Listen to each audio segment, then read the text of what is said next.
This is apartment number 8 over at Rutland. It's got hardwood floors, real cool ceiling fan. It's got nice arch openings. It's a black and white tile in the kitchen. It's got this real cool tile work. Gas.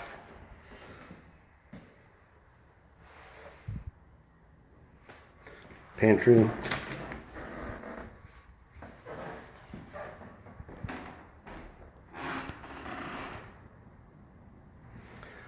These are some real cool lights that we put that are low profile, that are LED, that are supposed to last for 40 years.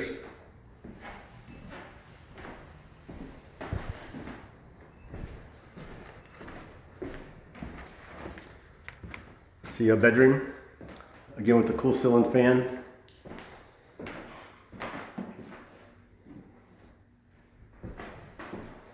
It's got a hot closet and a linen area.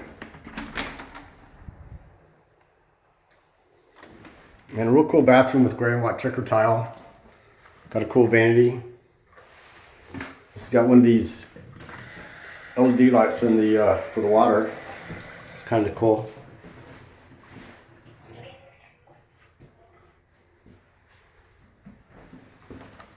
Anyway, we have a guy moving in today, so we're real excited.